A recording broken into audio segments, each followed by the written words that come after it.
last guest of this hour is Chris Zygarlicke. Chris is the Associate Vice President for Strategic Projects at the Energy and Environmental Research Center. And we're going to talk about rare earth elements today on the program. We do once in a while. We learn a lot from Chris. How are you, sir? Doing well. Thanks, Scott.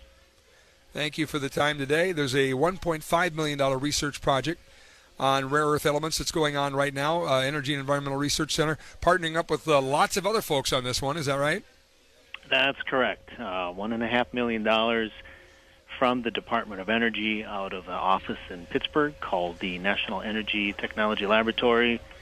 We have this is a different project. It's actually a contract with DOE. It's a little different than some of our cooperative agreements. So there's no cost share required, but we still have a few mines involved from North Dakota and from the east. So we have some of the names you've heard before: North American Coal, Kiewit Mining, Westmoreland, BNI.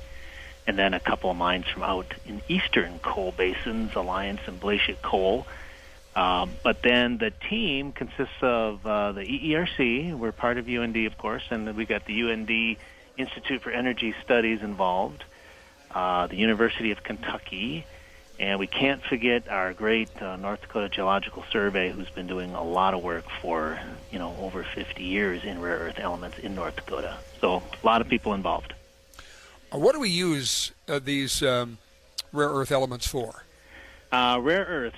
A lot of people say, "What are they? What's the buzz? Why so much interest?" They're used for catalysts in oil refineries. So oil refineries need metallic catalysts to do some of the cracking and the conversion of crude to other products.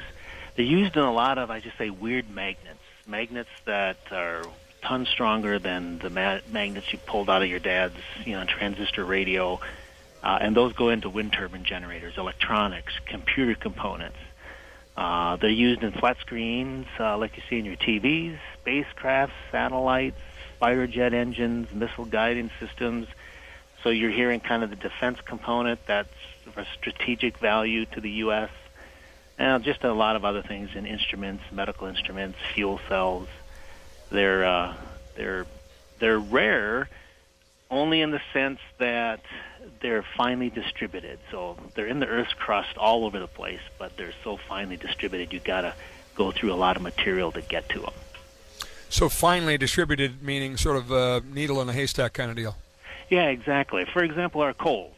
So one of the objectives of this study is to resource where these rare earths are in the U.S. because right now, Scott, 100%, and that's not a misnomer, of our rare earths come from China in this country.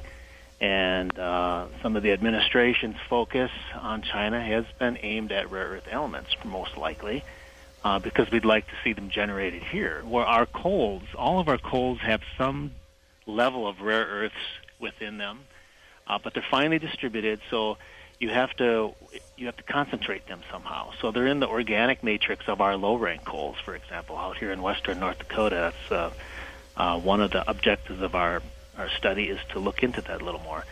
So if you burn the coal, you got all this ash. You've already concentrated rare earths, but not all coals have the same amount, and so there's a lot of geology, a lot of resourcing that's going on, and where are they? What location in the U.S., what coal basins, and then specifically where in those coal basins are at the bottom of the seam, the top of the seam. Those are many of the questions we're trying to answer. And explain this now. Why? So we're doing this here in the United States right now. What's the main drive behind this? What riddle are we trying to solve? Sure. Yeah, that's a good question. Because when we look into the resources in China, where most of these rare earths are coming from now, they're coming from easy to get at clay sediments. So clays are sediments that have been laying down through rivers and through lakes and ocean through time, and they happen to have deposits where they can just go in and basically strip mine and scoop these out of the clays. Well, those deposits in China, maybe some of the projections are maybe there's 8 years of economical deposits left. So there's a great window of opportunity in the U.S. right now to find our resources, determine how we can get a strategic buy-in from companies to go after them. The federal government is trying to help us along by doing some of this resourcing, saying, hey, they're over here, they're at this level, and we think the economic value is this, and it's going to take this kind of process to extract them. So we have some time to really bear down and figure some of these specifics out. So that's why now. And where's the ball? Is it the 50-yard line, 20-yard line about to be brought home, or where is it at right now? What's been done so far, and what do you expect next? I think there was a trickle of funding starting around 5 years ago. That's kind of how I look at it. Where's the funding? Where is it going? This is the EERC's second project. The university over the Institute has had a couple of projects starting 2-3 years ago. Out east, one of our partners, the University of Kentucky, they started doing research on this probably 5 years ago. So I think we're probably like around the 20 or 30-yard line. There's a ways to go.